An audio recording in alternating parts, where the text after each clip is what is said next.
हे मानव बंधुओं, मैं अपने में से ही स्वेच्छापूर्वक जो कुछ भी विगत के वाङ्मयों को समझा, इसमें और किसी का दबाव नहीं रहा।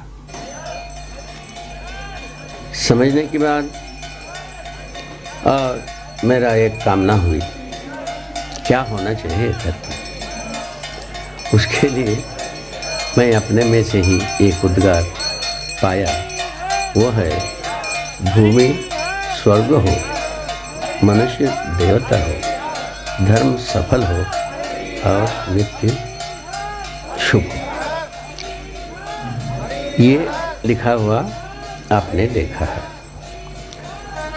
भूमि स्वर्गतां यातु मनुष्यो यातु देवता, धर्मो सफलतां यातु नित्यं यातु शुभोदय। ये लिखी हुई पट आप लोगों ने देखा। ये कैसे उद्गमित हुआ, इसका पृष्ठभूमि मैं आपके सम्मुख रखना चाहते हैं। पृष्ठभूमि इस प्रकार रही। ये शरीर यात्रा किसी एक परिश्रमी, सेवावादी, धर्मपरायण, आर्षेय धर्मपरायण परिवार में हुआ। ये तो आप सब विदित हैं।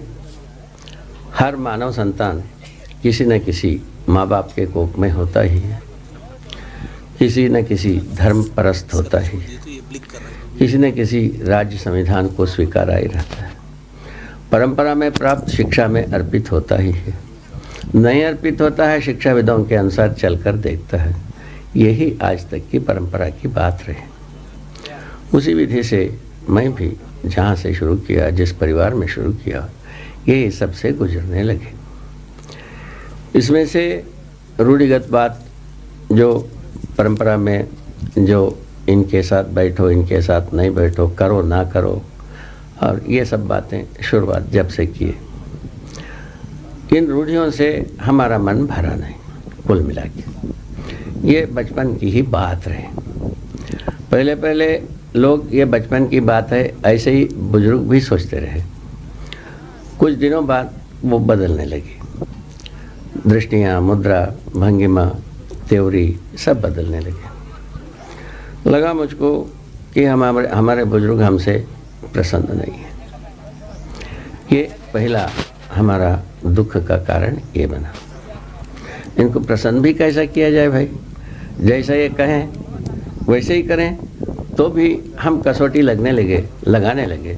क्या है सब दिन सब समय क्या ये प्रसन्न है? ऐसा मुझको दिखा दे।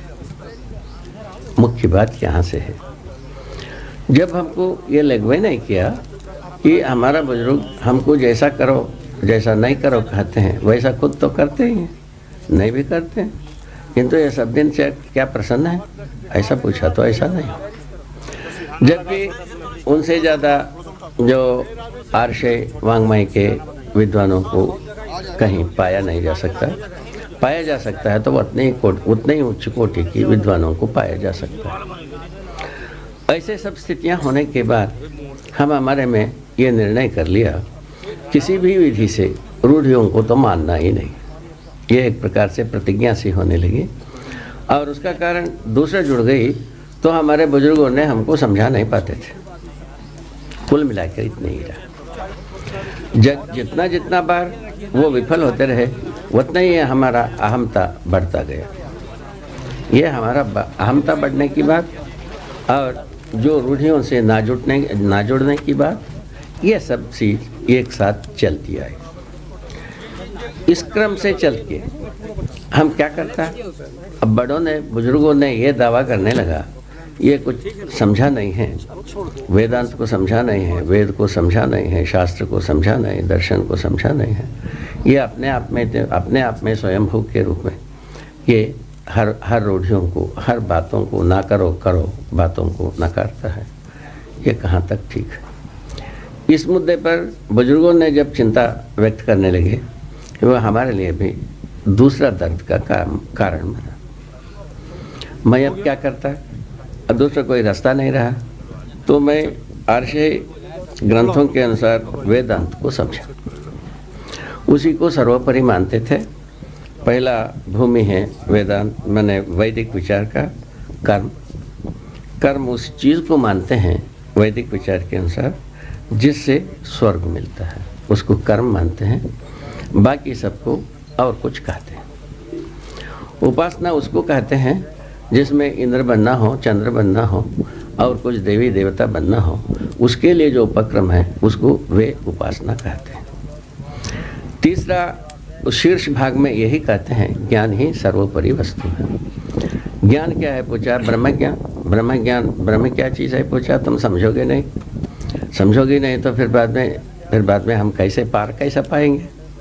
पार इस प्रकार से पाएंगे जो बुजुर्गों ने करो ना करो कहे, इसी विधि से पाएंगे। यहाँ हम आए, क्या करें भाई? तो क्या होगा ये तुमको समाधि मिलेगा, समाधि में सब प्रश्न का उत्तर मिलता है। ये आश्वासन हमको बुजुर्गों से मिला। उसके आधार पर मैं भी अपने को मन सुदृढ़ किया, कुछ भी हो एक बार समाधि की स्थिति को देखना ही है और कोई बात बनती नहीं है।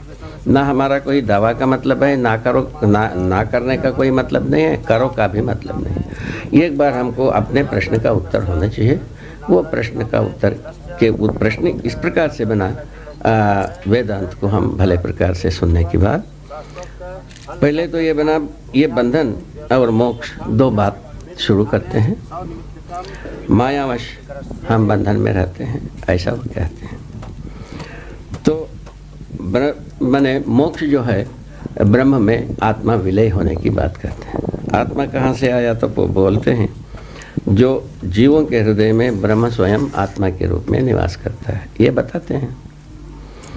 ये बताने के बाद कई को बैठ गया, जबकि जीव जब मुक्त होने के लिए अर्थात आवागमन से माने स्वर्ग नरक से यदि मुक्त होने के लिए यदि आत्मा ब्रह्म में विलय होना ही है, पहले जब जीव हुआ था उस समय में तो उनमें कोई आत्मा नहीं था, फिर ब्रह्म उसके अंदर घुसने की क्या जरूरत थी? क्या ब्रह्म ज्ञान यदि परिपूर्ण है, वो ब्रह्म में ही वो चीज़ नहीं है तो क्या होगा? ऐसा हमारा वितंडवाद जैसा हुआ, उसको वितंडवाद नाम दिया, क्योंकि हम जो बुजुर्गों के ध्वनि से ध्वनि मिलाते नहीं रहे, इसीलिए हमको एक वितंडवादी नाम दिया। उससे हम कोई पीड़ित नहीं हुआ। आप लोग ऐसे ही समझते हैं, ठीक है, कि इसका उत्तर क्या है? हम वितंडवादी हैं, इसका उत्तर तो आप प्रस्तुत करोगे। उसका उत्तर नहीं मिला। उसके बाद यही कहा जो तुम्हारा ये जो प्रश्न है इसका उत्तर भी वो समाधि में ही मिलेगा। अब क्या करें? समाधि के लिए हम तत्पर होने के लिए शनै तैयार हैं। हमारा मन धीरे धीरे बनता रहा। ये संभवतः ये सन 44 से शुरुआत हुई और 46 तक इस समय में हम पहुंच गए। पहुंचने के बाद और एक स्थिति बनी, देश में स्वराज्य आएगी, इसकी संभावना बलवती हुई। उस ओर भी हमारा ध्यान थी। उस आधार पर सन 47 में स्वराज्य की बात, सत्ता का हस्तांतरण हुई, जैसा हम लोग आशा करते थे। उसमें भी बहुत बड़े बुजुर्ग थे, चिंतनशील थे, विचारशील थे, उनके बातों को भी सुनते रहे और उनमें भी कुछ व्यतिरेक आई। पहले की बाद की सफलता के दिन तक की बहुत सारे व्यतिरेक आई, उसमें भी हम पीड़ित हुए। उसके बाद और एक आशा लगी, अब हमारा एक संविधान बनेगी, उसमें शायद है सही मनुष्य का मूल्यांकन की व्यवस्था रहेगी, ऐसा हम सोचता रहा। मैं अपने तरफ अपने स्वयं स्फूर्त विधि से सोचता रहा। हमारे साथ और भी मित्र थे, वो भी ऐसे ही सोचते रहे। हम लोगों का ऐसा 2-4-10 व्यक्तियों का ऐसा मन थी तो ये संविधान से कहीं ना कहीं मार्गदर्शन मिलेगा। संविधान की जब रचना हुई, संविधान समिति मिली, उनसे संबंधित जितने भी लेखा जोखा जो पेपरों में आती रही, उसको मैं ध्यान से सुनता रहा, समझने की कोशिश करता रहा। सन 50 तक की सारे बात जितने भी पेपरों में आई, उसके अनुसार हमारा मन में ये आ गई कि इस संविधान की तले कोई सही आदमी का मूल्यांकन नहीं हो सकता। उसका आधार ये बना कि सही आदमी का कोई चरित्र ही निरूपित नहीं हुआ जिसको हम राष्ट्रीय चरित्र कह सकें। इस आधार पर ये निर्णय हमको मिल गए। अब क्या किया जाए? पहले से ये संकट था ही, वेदांत और समाधि में ये सब उत्तर मिलना, ये जो पहले से हम सुन रखा था उसको भी उसी में जोड़ लिया। समाधि में ही इसका भी उत्तर मिलेगा। इसमें किसी बड़े बुजुर्ग उनके इनके साथ तर्क करने की ज़रूरत नहीं। मिलता होगा तो सबका जवाब मिलेगा, नहीं मिलता है तो एक शरीर यात्रा भूर्सी में अर्पित है। ऐसा हम अपने में निर्णय लिए। उसके अंदर जो एक व्यक्ति तैयार हो गई वो है मेरे धर्मपत्नी। मेरे इस विचार से एक ही व्यक्ति तैयार हुआ, तीसरा व्यक्ति तैयार नहीं हुआ।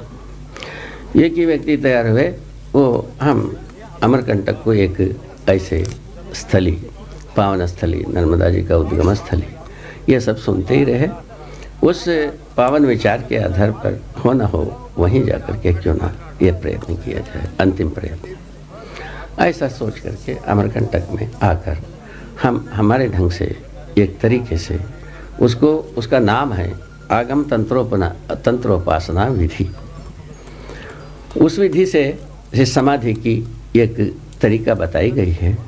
वो है कुल मिलाकर के बहुत सारे देवी देवताओं को अपने शरीर में स्थली में देखने की बात है, अपने ही कल्पना से देखने की बात है, पूजा पाठ करने की बात है। ऐसे ही जो अपने शरीर के अंग प्रत्यंगों में जो कुछ भी हम कल्पना करते हैं, यहाँ ये देवता है, वो देवता है, इस क्रिया का नाम दिया है न्यास।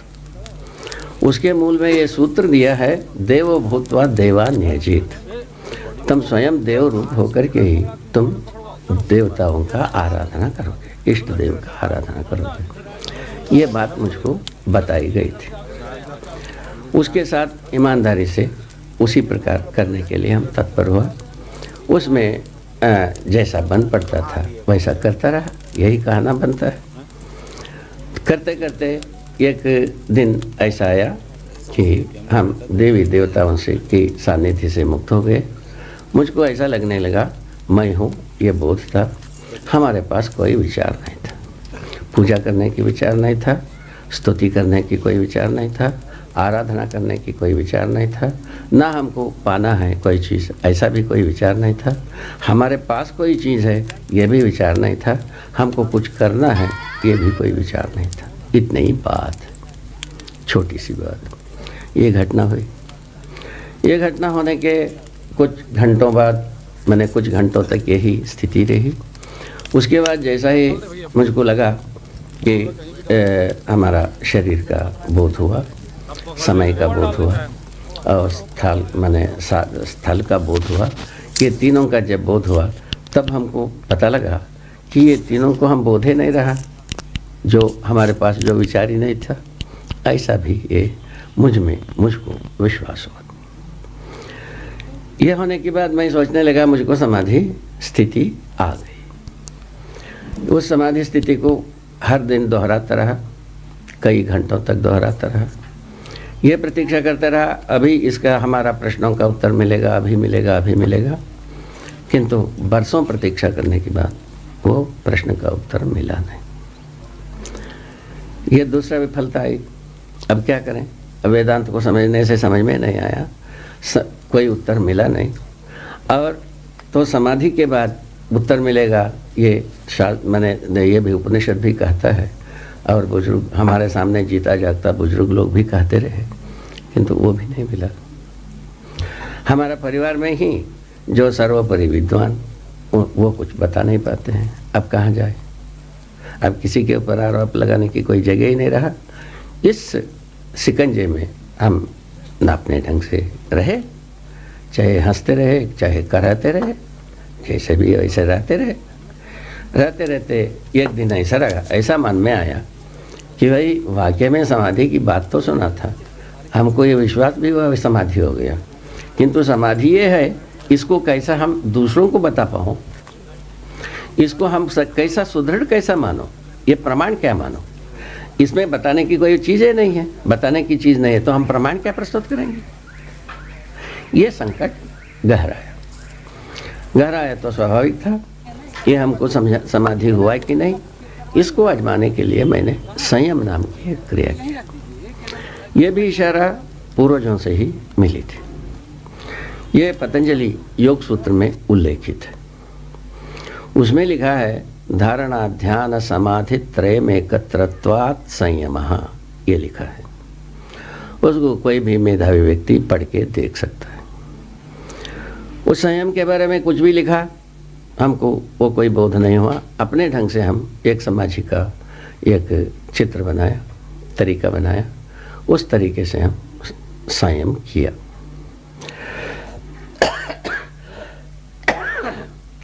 संयम करने का फलस्वरूप तो जर्रा जर्रा अस्तित्व हमको हमारे सामने दिखना शुरू किया। उसको दिखने का मतलब में मैं यही आपसे अनुरोध करना चाहता हूँ, हमको समझ में आया माने देखा, समझ में नहीं आया माने नहीं देखा। इस अर्थ में देखने का शब्द मैं प्रयोग करता हूँ। तो देखने का मतलब समझना ही है। जीवन को मैं समझा हूँ, आपको समझाने का प्रयास यहाँ से शुरुआत होता है। इस प्रक्रिया का नाम दिया है जीवन विद्या। पहले आपको ये बात स्पष्ट करना चाहते हैं, जीवन में समानता नित्य विद्यमान है। जीवन क्या चीज़ है, कुल में जीवन क्या चीज़ है, इस बात को हर व्यक्ति जानना चाहता है, मानना चाहता है। उसका जानने मानने की बाद उसका परिणाम फलों को प्रमाणित करना चाहता है। ये इसका मूल उद्देश्य है। जीवन एक ऐसा वस्तु है, ये भौतिक अभौतिक दोनों नहीं है। जीवन परमाणु ही है। भौतिक रूप में परमाणु में जो कुछ भी मिलते हैं संसार में अभी तक मिला है, वह सब परिणामशील है। परिणामशीलता का मतलब है जिस उन परमाणुओं में अंशों का, उसमें समाहित अंशों का और विस्थापन होना भी पाया गया है और उसमें प्रस्थापित होना भी पाया गया है। जैसा ही परमाणु में निहित अंशों का संख्या परिवर्तित होता है, वही परिवर्तन है और कोई परिवर्तन नहीं है उस संसार में। दूसरे प्रकार की कोई परिणाम होते ही नहीं है। दूसरे प्रकार की कोई परिणाम को आदमी घटित कर नहीं पाएगा। आदमी घटित कराएगा तभी भी परमाणुओं में निहित अंशों का प्रस्थापन ही होगा, माने वृद्धि होगी। विस्थापन होगा यानी उसमें से अंशों का घटना होगा। जैसा ही संख्या घटा उसका प्रजाति घट गई, उसी को हम परिणाम कहते हैं। ये बात दृढ़पूर्वक हम सबको समझ में आना चाहिए। शायद है इसमें ना कोई वैज्ञानिक को अज्ञानी को तकलीफ नहीं है, ज्ञानी अज्ञानी को भी नहीं है, दोनों को इसमें तकलीफ नहीं होना चाहिए। यदि ऐसा अनुग्रह होता है जीवन को समझा जा सकता है। उसके बाद जो जीवन सब में जीवन की समानता है, किस माने में? गठन पूर्णता के अर्थ में। क्या वो गठन पूर्णता बवाल?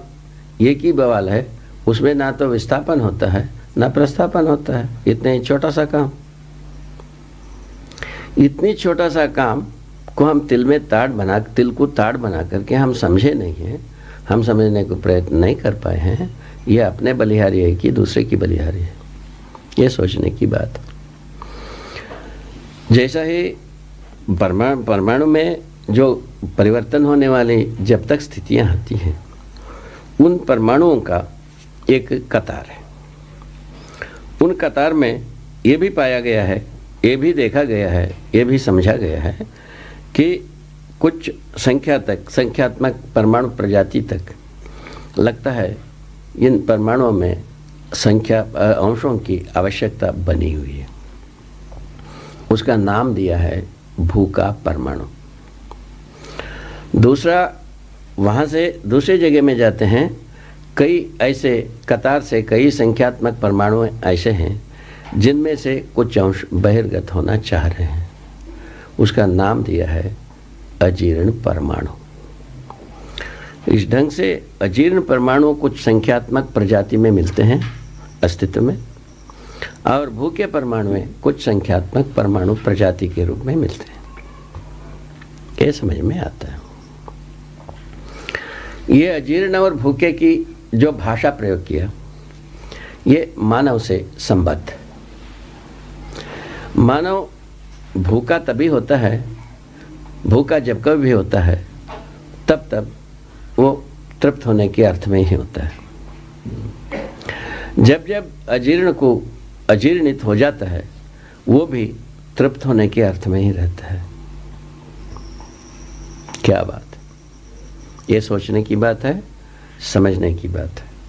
आदमी जब कभी अजीर्ण की पीड़ा का शिकार होता है, वो कहीं ना कहीं तृप्त होने के अर्थ में ही है, और यदि भूखे का यदि पीड़ा से पीड़ित होता है तभी भी तृप्त होने के अर्थ में है।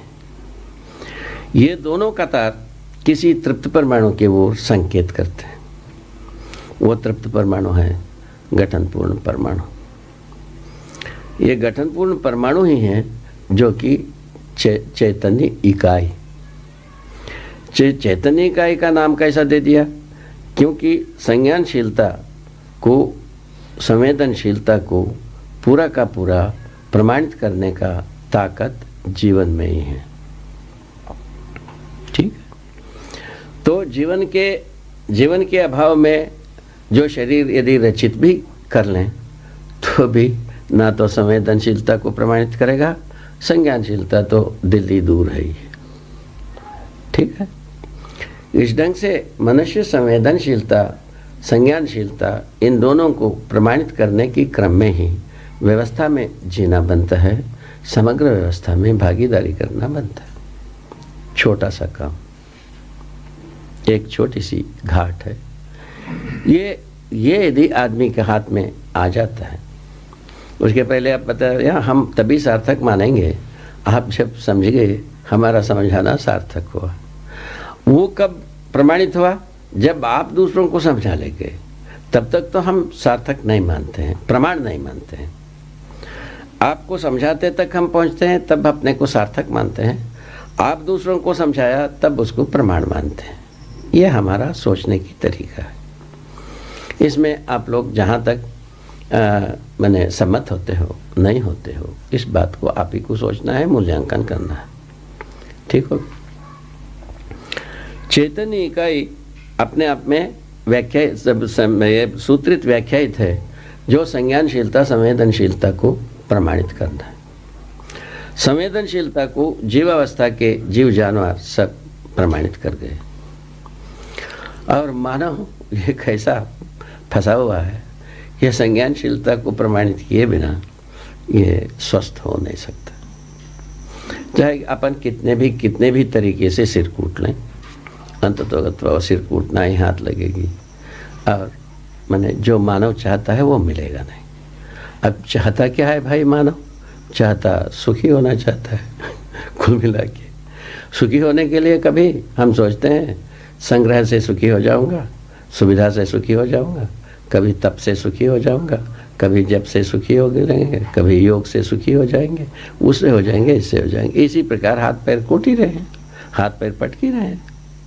तो सारा इस धरती के 700 करोड़ आदमी भी किसी न किसी प्रकार से, इन सभी किसी न किसी परिप्रेक्ष्य में वो सुखी होने की तड़प में है ही है। ऐसा मेरा स्वीकारना है। अब सुखी होने के लिए मैं जैसा सुखी हुआ, उसका आधार समझदारी से हो। समझदारी के से पहले हम सुखी होना हम प्रमाणित नहीं किए थे, सुखी होना हम स्वयं माने भी नहीं थे, सुखी होने का संभावना है ये भी हम नहीं माने थे, ना समझे थे। तो समझदारी के बाद ही ये सब उपजा। इसी आधार पर मैं सोचता हूँ हर व्यक्ति समझदार होने के आधार पर ही सुखी होता है।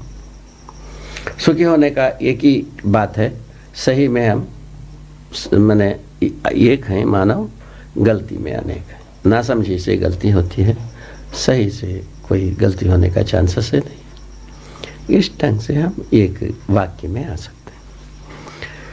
इसके लिए समानता की वस्तु को पहचानने की आवश्यकता थी।